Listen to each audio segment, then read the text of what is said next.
Salam planter. Assalamualaikum warahmatullahi wabarakatuh. Nama saya Ilya Sujito, asal PTPN 4 Regional 3 Pampu. Saya merupakan peserta PDP 3 Tekpol Angkatan 25. Saat ini saya menjabat Asisten Teknik Pabrik Pengolahan Inti Sawit Tandun. Manajemen bisnis. Tujuan dari manajemen dapat dibagi menjadi dua hal, yaitu efisien. Dapat diartikan dengan bagaimana penggunaan sumber daya dengan bijak dan dengan cara yang bijak. Efektif. Dapat diartikan dengan bagaimana membuat keputusan yang tepat dan berhasil menerapkannya. Konsep manajemen dalam organisasi terbagi atas dua hal. Input. Hal ini meliputi sumber daya manusia atau SDM yang mencakup tenaga kerja. Di dalam input terdapat beberapa hal seperti sumber keuangan, aset fisik, dan informasi yang meliputi data yang digunakan. Proses. Hal ini meliputi beberapa hal. 1. Planning and decision making, yakni menetapkan tujuan organisasi dan memilih tindakan dan serangkaian alternatif untuk mencapai tujuan. 2. Organizing, yakni menentukan bagaimana kegiatan dari sumber daya dialokasikan. 3. Leading, yakni kumpulan proses yang dipergunakan untuk mengatur anggota organisasi.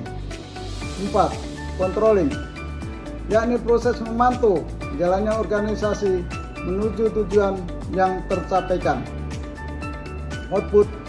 Hal ini telah meliputi efisien dan efektif dalam menjalankan bisnis. Untuk mencapai tujuan dipimpin oleh seorang manajer. Untuk mengendalikan bisnis guna tercapainya daripada tujuan yang ditetapkan. Tipe manajer dapat dikelompokkan menjadi dua tipe. 1. Level manager.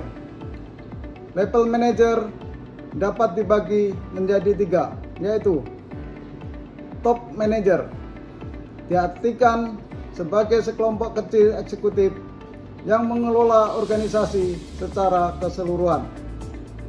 Middle manager, diartikan sebagai sekelompok manajer dalam organisasi yang bertanggung jawab menjalankan kebijakan dan mengawasi serta mengkoordinir manajer tingkat bawahannya.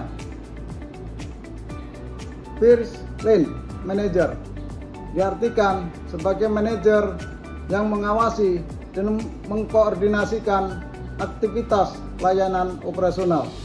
2. Area manager.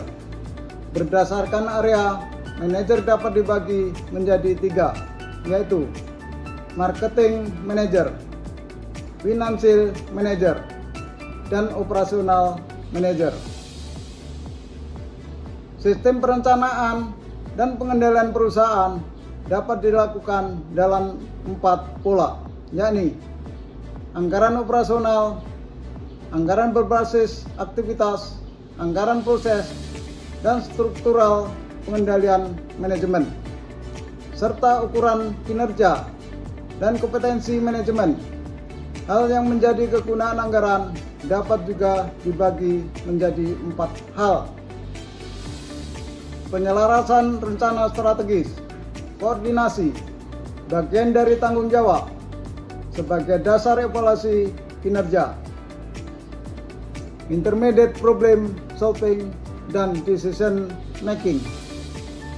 Organisasi sebagai sistem terbuka meliputi beberapa hal, diantaranya teknologi, sosial budaya, politik dan hukum, serta ekonomi. Metode pendekatan dinamika sistem dalam menyelesaikan permasalahan terdiri dari 6 langkah, yakni 1. Identifikasi dan definisi dari masalah. 2. Konsep kualifikasi sistem. 3. Formulasi model. 4. simulasi dan validasi. 5. Analisis dan pengembangan kebijakan. 6. Penerapan. Demikian persentase manajemen bisnis yang saya sampaikan. Sekian dan terima kasih. Assalamualaikum warahmatullahi wabarakatuh.